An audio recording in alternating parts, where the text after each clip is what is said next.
first are going to start with our last days alert, and we are going to look at Turkey and the Ottoman Empire, because this is the Turkish president in this picture here with the,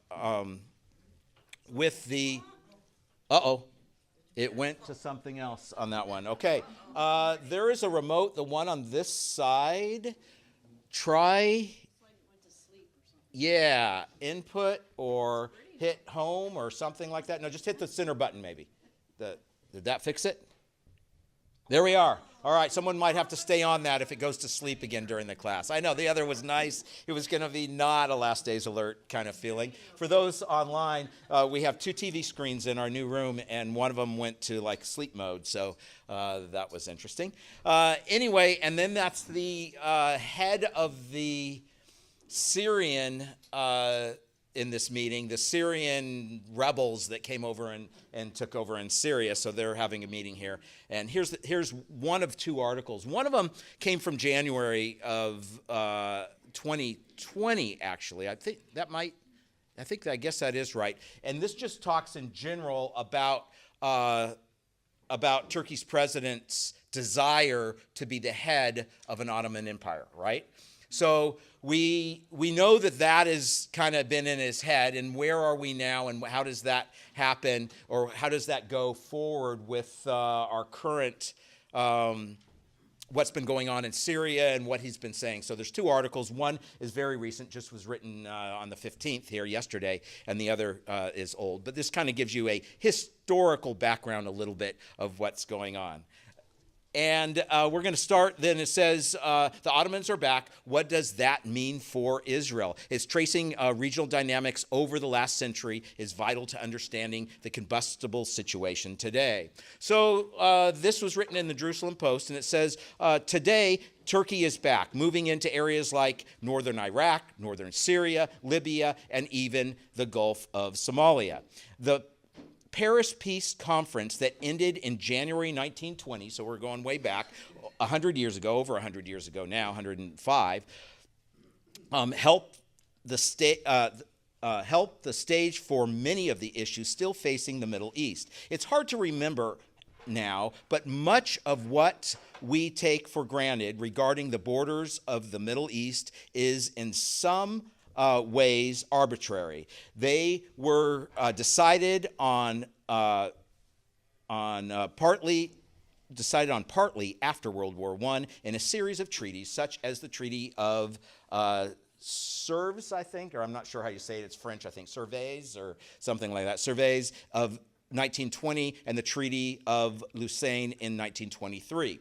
Why is Hatay province, once called Alexandria, in Turkey when it should have been in Syria? Why is Mosul in Iraq and not in Turkey, as Turkey once claimed it? Why do the Kurds lack a state? The recent tensions in the Middle East, the unresolved questions of from Lebanon to Iraq, Libya, Turkey, and Gaza are all part of this. So this is going back 5 years ago, just looking at his ambitions, what happened, what did it used to look like. You can see what happened with both of those treaties in the little outline that I have there.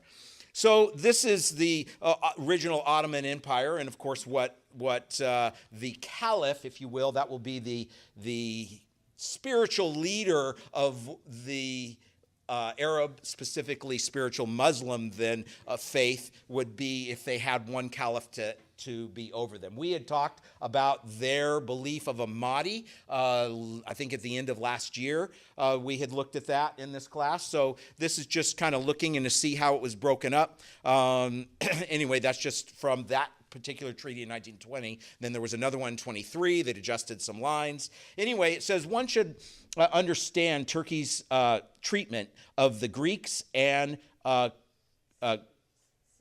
Cypriots historically. It says Turkey invaded Cyprus in 1974, claiming to help protect members of the Turkish minority. Turkey has stayed ever since, recognizing northern Cyprus as a country. No one else recognizes it, but Turkey says northern Cyprus has widespread rights to explore the gas around Cyprus. Turkey has sent drones to Cyprus to show that it will police those waters it claims. For Turkey, the Cyprus operation was a way to show it would not be removed from more islands in the Mediterranean. For instance, the Dodecanese Islands near Rhodes were taken by Italy during the war with the Ottoman Empire in 1912. Rhodes was also held by Italy, then by Germany during World War II, and finally became part of Greece in 1947.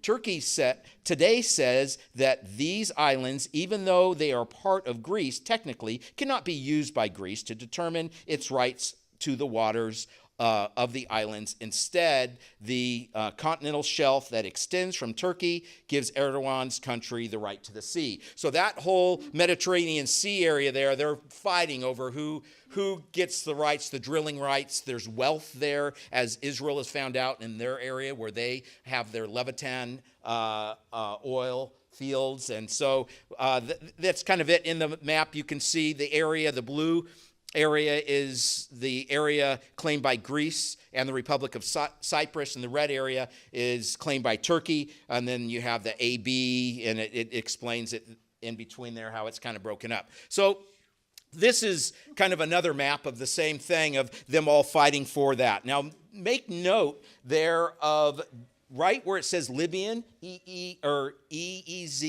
that's off of Libya.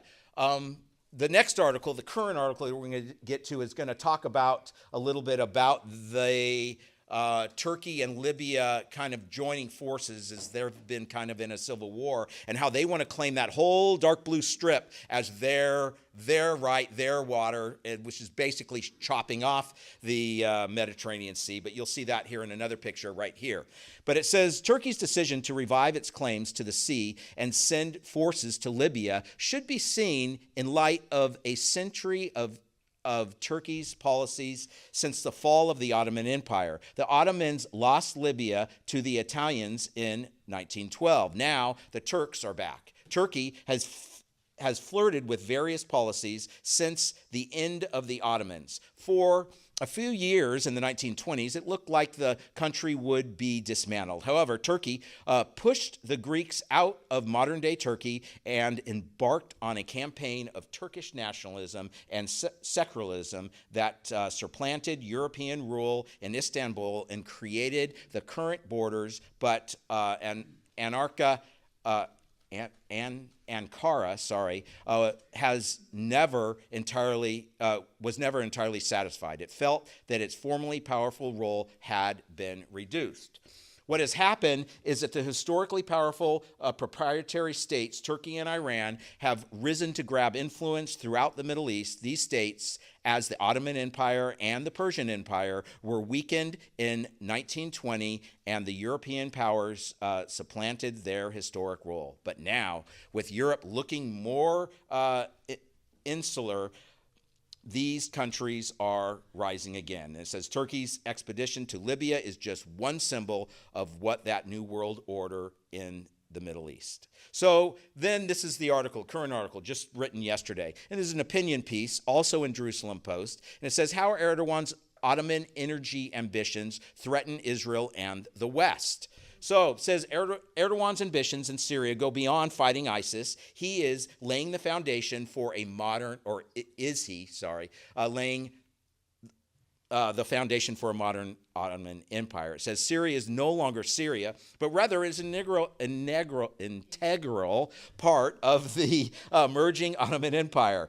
A similar case was seen with Iraq, which, since the American withdrawal and until very recently, was also de facto an extension of Islamic Republic of Iran. So Iran's gotten hurt by the Israel wars that have gone on around them. Anyway, it says the regional development fundamentally different from how it is perceived in the global public opinion and general perception is not only relevant to countries in the Middle East, but is also symptomatic of a broader war of radical Islam against the enlightened world. Within this context, the recent revolution in Syria cannot be merely seen as the strengthening of Ahmed al-Shara's Islamist rebels against Assad's regime. Rather, it should be seen as Turkey's exploitation of a prime opportunity created mainly by the blows Israel inflicted on the Shiites' access for the enhancement of its influence and power. So that knocked them down, and then that gave that opportunity for this rebel group to move into Syria and move out the groups that were in there, which is kind of interesting. You can see the Shiites is the dark. I have another picture for you on who's more Shiite and everybody else. There's a very small Shiite group compared to the Sunni group. So Turkey is Sunni largely. You can see here in this one as well where the Shia or Shiites are the yellow and where the Sunnis are in all the other gray areas. But it says the development in Syria are also a reflection of the titanic struggle between Shiite Islam, led by the Islamic Republic of Iran, and Sunni Islam, led by Recep Tayyip Erdogan. Turkey and funded by Qatar. So it's interesting that right across from Iran, Qatar sits down there in the Persian Gulf, if you can see that in the yellow, that they are a very, very rich country. As a matter of fact, per capita of how many people they have, I think they're like the richest nation in the world per person. They get so much oil money coming in. And they have been funding, even though they've been in the talks of the peace treaty between, that's where they've gone to meet, but they fund and support Islamic ideas. So that's what they have been doing. Anyway, you can go do a whole study just on that. It's kind of interesting. It says, with each axis pulling in its direction, seeking to conquer as much territory and natural resources as possible. In competing to establish an Islamic caliphate based on Sharia law, each side is working vigorously to create Islamist cells in a long list of geographical targets in the West, including the U.S., Canada, Europe, and Australia. So don't think they want to stop with just the Middle East. They want to come into all Western civilization. And notice Sharia law is the end result of that. What they do is they come in, and once they say even 10% is when they start pushing for Sharia law in towns and cities. You can look to Europe and find a lot of those nations now. Who is it right now? The Swedes that are finally saying, we made a mistake. We need these people are destroying our nation, so our country. So it says the product of this thorough and systematic work facilitated in recent decades by both Sunni and Shiite forces has been particularly noticeable since October 7th. It can be seen in many Western cities in the form of demonstrations against the state, violence against locals, and the holding of mass Muslim prayers in public places, for example. So you could see that in England, for example. Certainly a lot of it there. Moreover, both the current Sunni radical leadership in Turkey and the Shiite radical leadership in the Islamic Republic of Iran understand the symbolism Jerusalem has for the Muslim world. And hence, both leaderships frequently declare their intentions to liberate it from the Zionist infidels. Zionist is the desire to have a homeland for the Jewish people. That's what that basically is. Erdogan's successes through the Sunni rebels in Syria have only increased his appetite to expand his empire, which also includes minimizing the Kurdish threat of autonomy in northeastern Syria. His actions against the Kurds, for example, are currently underway without any signs of opposition from the quote-unquote enlightened world, saying no one's talking about his coming in and trying to get rid of the Kurds in the Kurdish territory. They talk all about anything that happens with Israel, but we know that's biblical as well. But it says Turkey's membership in NATO significantly amplifies the magnitude of the threat posed to Israel and highlights the need for sophisticated and meaningful Israeli action, such as impressing upon the new U.S. administration the magnitude and repercussions of Ankara's aspirations. Then finally, it says the real war that of radical Islam against the enlightened world should be perceived as a serious concern to the U.S. administration. It threatens the stability of Western nations as well as many countries in the Middle East, including Egypt, Jordan, and the UAE. The crushing of one axis will necessarily lead to the rise of another, as was demonstrated when the United States led a successful international coalition against ISIS in Iraq and Syria. In doing so, it laid the groundwork for the rise of the Shiite axis led by the Islamic Republic of Iran and its proxies. A similar result can be expected when the much needed action will be taken against Iran as a result of its nuclear program. Hence, if and when the Trump administration strikes Iran, it must not take its eyes off a radical Sunni axis for a moment, despite, and perhaps even because of, the fact that those who lead it, both Turkey and Qatar, are partners of the U.S. who simultaneously strive for its demise. So in other words, the enemy that, appears to be your friend will become even a bigger enemy after the Shiite axis is maybe taken down, and all of a sudden now Erdogan, who wants to be the caliphate of the new Ottoman Empire, which would be all of the Arab states, if you will, under one, having one big leader, and wants to drive that home, would not be our friend. They would be against us, certainly at that point. Maybe for us or seemingly with us now, but watch where the money goes, specifically with Qatar, and you can see what would happen. How does that play, or what does that look like for us? One thing, just to note here, that even though you have the two sides, the Shiite and Muslims, this just came out February 3rd, Turkey and Iran strengthened transport links with new road, rail, and air agreements. So they have a railway extension that would increase the freight and passenger services, an aviation extending more air service between the two nations, and strengthening regional trade and connectivity. So even though on the religious side, they work against each other, they're kind of working for each other in some way. And how does that line up?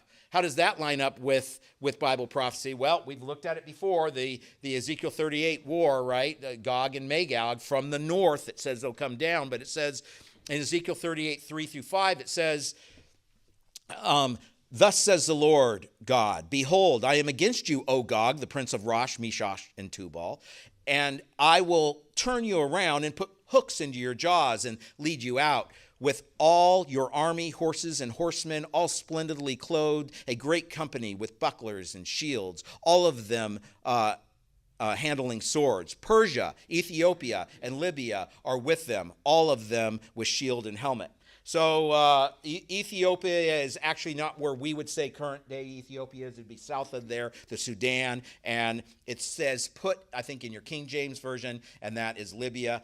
We know where Libya is, and we have already seen that band we look at through the Mediterranean Sea that they're trying to kind of link and block and control that area, which is also of interest. And then you have some of these others. I got one more verse for you.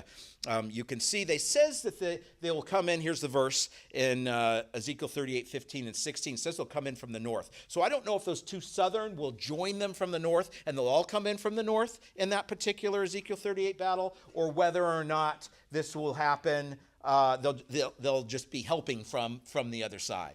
But it says this, then you will come from your place out of the far north, you and many peoples with you, all of them riding horses, a great company and a mighty army. You will come up against my people, Israel, like a cloud and cover the land. It will be in the latter days that I will bring you against my land. So the nations may know me when I am hallowed in you, O Gog, before their eyes, because of the great victory, if you continue to read into 39, that all the nations, it said, will recognize the God of Israel at that time.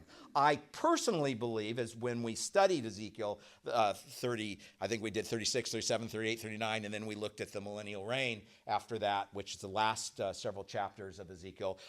It feels to me like the peace treaty that will be initiated during that time and the allowance to rebuild the temple could be as a result of God winning this war. Because now the whole world will say, you want to build a temple? Okay, we're hands off. We just saw what you should have gotten destroyed by those nations, and you, little Israel, the size of New Jersey, beat them.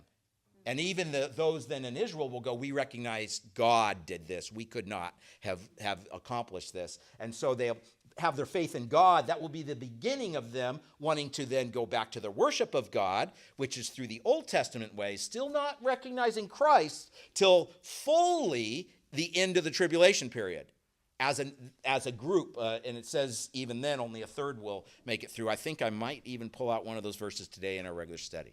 Anyway, though that's kind of a look at what's kind of going on. That's maybe a bigger picture look because we get tied up into the small little battles and stuff. But there are people out there that have big dreams and big plans of old Ottoman empires and this kind of thing. And as we look at that, how does that play in? Especially the unusual fact that right now Shiite and Sunni are playing friends, especially as it relates to Israel. And then we'll see what happens with Russia in this too, as they maybe come out of their war and maybe change their sights. We'll see. But Israel has to find peace somehow. It won't be a real peace because it says when they say peace and safety, then sudden destruction will come upon them. So we know that that's not forever. There will be a couple different peace treaties along the way, ending with the one that the Antichrist will introduce that begins the time clock for the last 7 years, the 7-year tribulation that we find in the book of Revelation. So that's what's coming. Yeah. What's going on with Ukraine? Are they still at war?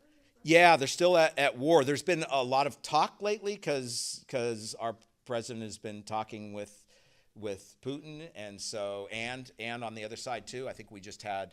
Who just was in Kiev or Kiev? What's that? Treasury Secretary was there. So there's been, and he did all the talking. I noticed too. Did you notice that? Yeah. So Zelensky just kind of stood there and go, "You talk."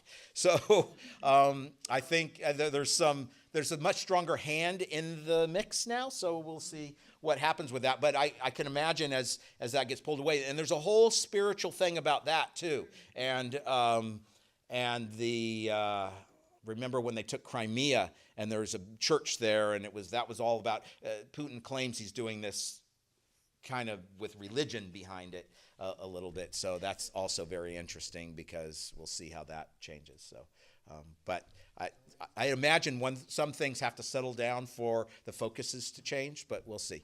Yeah.